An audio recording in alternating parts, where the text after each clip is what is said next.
नमस्कार साथियों, मैं राजेश कुमार जायसवाल, असिस्टेंट प्रोफेसर बुद्ध स्नातकोत्तर महाविद्यालय कुशीनगर में कार्यरत हूँ।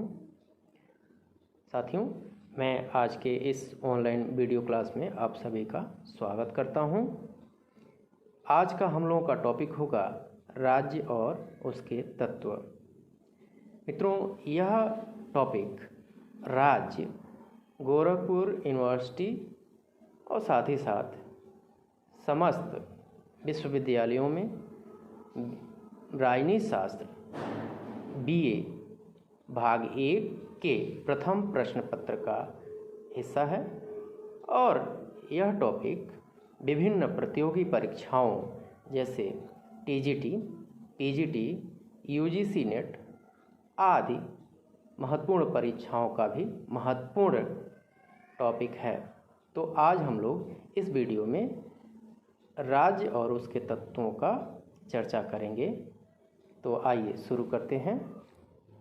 राज्य राजनीति विज्ञान की एक महत्वपूर्ण अवधारणा है। आज हम लोग राज्य के लिए राज्य अर्थात स्टेट शब्द का इस्तेमाल करते हैं। तो स्टेट शब्द आखिर किस भाषा के किस शब्द से निर्माण हुआ है, इस बारे में यह शब्द ग्रीक भाषा के स्टेटो शब्द से बना है, जिसका अर्थ स्टेटस होता है। स्टेटस व्यक्तियों के साथ जोड़ा जाता है, लेकिन यह व्यक्तियों के साथ ना जोड़ करके राज्य के साथ जोड़ा गया। राज्य का निर्माण समाज के निर्माण के बाद हुआ है। समाज राज्य से प्राचीनतम है और उसका पूर्ववर्ती संगठन है। लेकिन क्या समाज को ही राज्य माना जा सकता है? नहीं। इस मामले में अंतर यह है कि समाज सर्वव्यापक या सार्वभौमिक नहीं होता है, अर्थात कोई व्यक्ति समाज का हिस्सा हो या ना हो उसकी स्वेच्छा पर निर्भर करता है। लेकिन राज्य जो है वो सार्वभौमिक और सर्वव्यापक होता है, क्योंकि प्रत्येक व्यक्ति राज्य में रहना है तो उसकी सदस्यता को ग्रहण करना अनिवार्य। राज्य की सर्वश्रेष्ठ परिभाषा गार्नर महोदय के द्वारा दी गई है। उन्होंने कहा, राज्य कम या अधिक व्यक्तियों का ऐसा संगठन है जिसका उद्देश्य व्यक्तियों को आत्मनिर्भर जीवन प्रदान करना होता है, जो एक निश्चित भूभाग पर निवास करता हो तथा उसकी एक संगठित सरकार हो जो आंतरिक एवं बाह्य दोनों ही रूपों में स्वतंत्र हो। मित्रों, इसको हम सर्वश्रेष्ठ परिभाषा क्यों कहते हैं? क्योंकि इस परिभाषा में अगर आप गौर करें तो आप पाएंगे कि जो राज्य के आवश्यक मान्यता प्राप्त तत्व हैं, उन सभी तत्वों की चर्चा गार्नर ने इस परिभाषा में बहुत ही अच्छे ढंग से कर लिया। अरस्तु, एक महान विचारक, महान यूनानी विचारक अरस्तु ने राज्य की परिभाषा ऐसे की। उन्होंने कहा कि राज्य परिवारों एवं ग्रामों का एक ऐसा संगठन है जिसका उद्देश्य लोगों को आत्मनिर्भर जीवन प्रदान करना है। विभिन्न विद्वानों और विभिन्न कालखंड में राज्य के लिए किन किन शब्दों का इस्तेमाल किया गया है, इसकी थोड़ी सी हम लोग चर्चा कर लेते हैं। तो मित्रों, हम लोग पाएंगे राज्य के लिए यूनान में पोलिस शब्द का इस्तेमाल किया गया था। पोलिस, जिसका अर्थ नागर राज्य होता है, सिटी स्टेट होता है। इसलिए आप देखते हैं कि अरस्तु, एक महान यूनानी विचारक, ने अपने पुस्तक का नाम पॉलिटिक्स रखा। इसी प्रकार आगे हम लोग चलेंगे तो देखेंगे रोमन साम्राज्य में राज्य के लिए सिविटास शब्द का इस्तेमाल किया गया था, जिसका अर्थ नागरिक समाज होता है।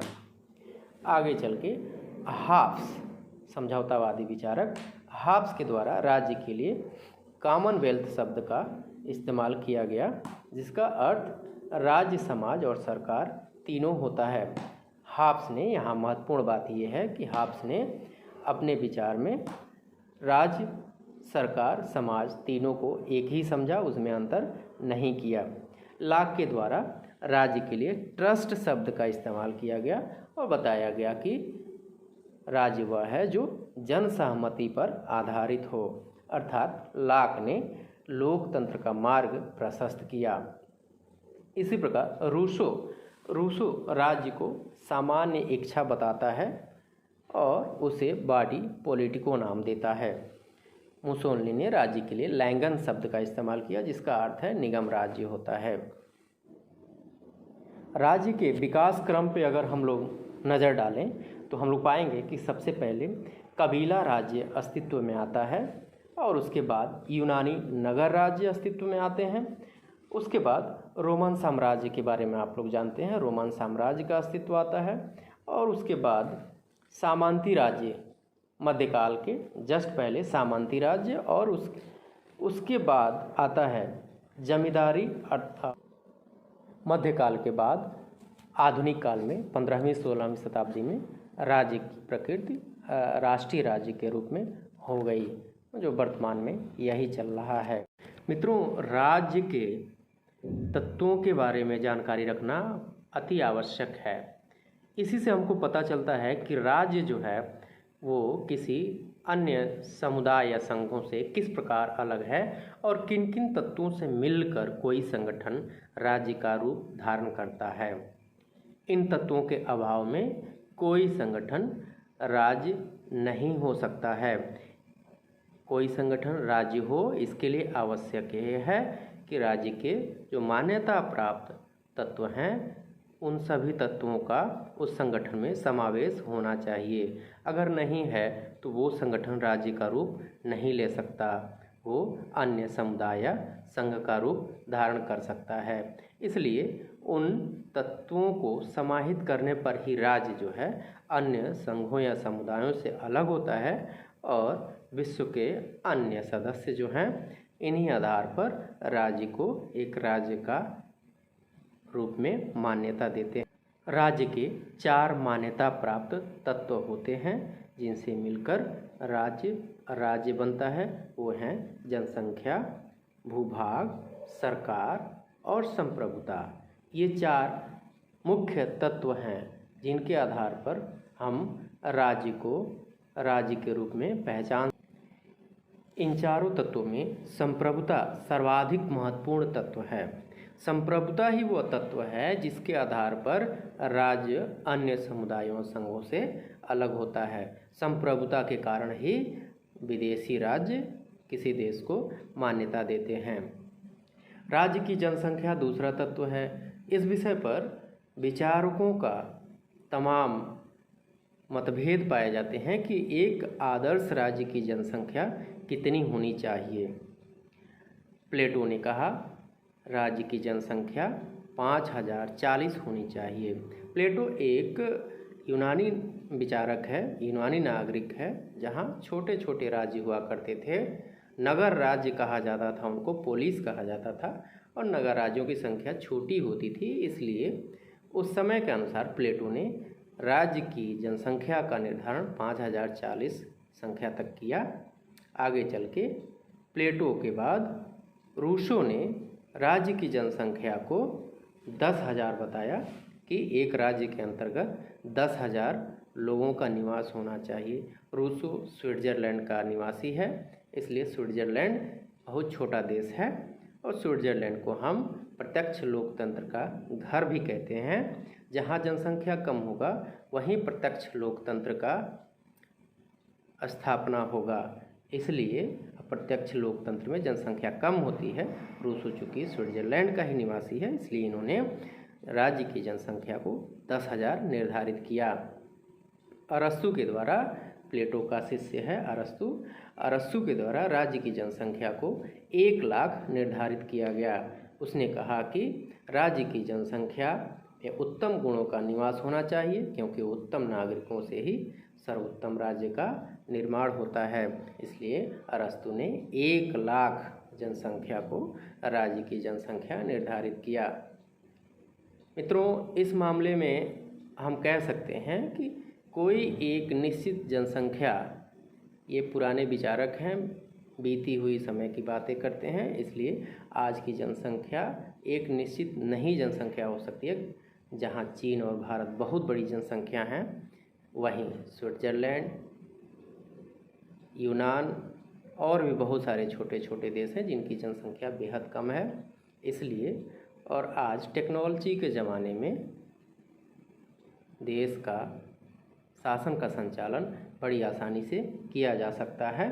इसलिए जनसंख्या कोई आज के लिए बहुत महत्वपूर्ण बात नहीं रह गई है।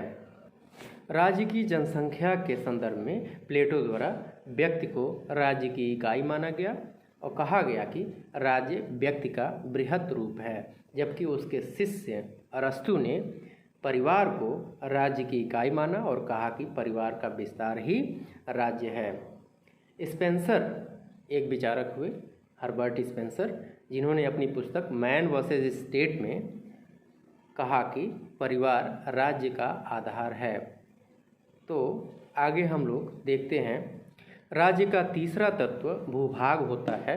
भूभाग ऐसा होना चाहिए जहाँ पर लोगों का अर्थात राज्य के निवासियों का भरण पोषण आसानी से सुविधाजनक रूप से हो सके। ब्रिटिश विचारक क्लूवर हैं, उन्होंने सर्वप्रथम भूभाग को 1867 ईस्वी में राज्य का आवश्यक तत्व माना गया। 3 विचारक हैं जो राज्य में भूमि को आवश्यक तत्व नहीं मानते हैं। उनमें नाम है सीले, डुगवी एवं हाल। ये तीनों विचारक ऐसे हैं जो भूभाग को राज्य का आवश्यक तत्व नहीं मानते हैं। अब राज्य का एक महत्वपूर्ण तत्व सरकार भी होता है। राज्य के लिए किसी भी प्रकार की सरकार का होना आवश्यक है। वह सरकार चाहे लोकतांत्रिक हो या तानाशाही हो, अध्यक्षात्मक हो या संघात्मक हो या एकात्मक हो या संसदीय हो, चाहे जिस भी प्रकार की सरकार हो। सबसे महत्वपूर्ण तत्व संप्रभुता। संप्रभुता ही वह तत्व है जिसके आधार पर किसी राज्य को राज्य माना जाता है, मान्यता मिलता है। मान्यता, रिकॉग्निशन। जब विदेशी राज्य किसी राज्य को राज्य के रूप में स्वीकारते हैं तभी राज्य होता है, अन्यथा वह अन्य संघों या समुदायों के समान ही रहता है। इसलिए संप्रभुता ही ऐसा तत्व है जिसके आधार पर कोई देश राज्य का रूप लेता है। इसीलिए हम कई बार क्वेश्चन आता है कि उत्तर प्रदेश, मध्य प्रदेश, राजस्थान और नेपाल, इन चारों में से देश कौन है, कौन राज्य है, वास्तव में राज्य कौन है? तो राज्य इन चारों में से नेपाल हो सकता है, क्योंकि उसके पास संप्रभुता की शक्ति है। संप्रभुता की शक्ति ऐसी होती है जो आंतरिक और बाह्य रूप में स्वतंत्रता सर्वोच्च स्थिति प्राप्त करती है। बाह्य रूप में वो संप्रभुता के शक्ति के ही कारण दूसरे देशों के साथ संबंध स्थापित करता है। तो इस मामले में हम देखेंगे मध्य प्रदेश, उत्तर प्रदेश, राजस्थान या कोई अन्य राज्य, भारत देश का कोई अन्य राज्य जो है किसी दूसरे देश से कोई संबंध स्थापित स्वतंत्र रूप से नहीं कर पाते हैं, इसलिए उनको राज्य नहीं माना जा सकता है। संप्रभुता का अर्थ सर्वोच्च सत्ता होता है। इसके 2 पक्ष हैं, आंतरिक पक्ष और दूसरा बाह्य पक्ष।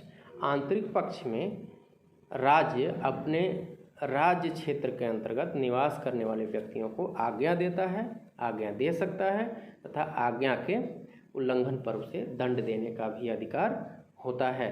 संप्रभुता के ही कारण राज्य के पास दंडकारी शक्ति पाई जाती है। संप्रभुता का बाह्य पक्ष ये कहता है कि बाह्य पक्ष के अंतर्गत राज्य द्वारा अपनी इच्छा अनुसार किसी भी देश के साथ वैदेशिक संबंध का निर्माण किया जा सकता है। वो उसकी इच्छा पर निर्भर करता है। वैदेशिक संबंधों के निर्माण में ना तो बाध्य है और ना ही किसी प्रकार से कोई आंतरिक या बाहरी दबाव उस पर काम करती है।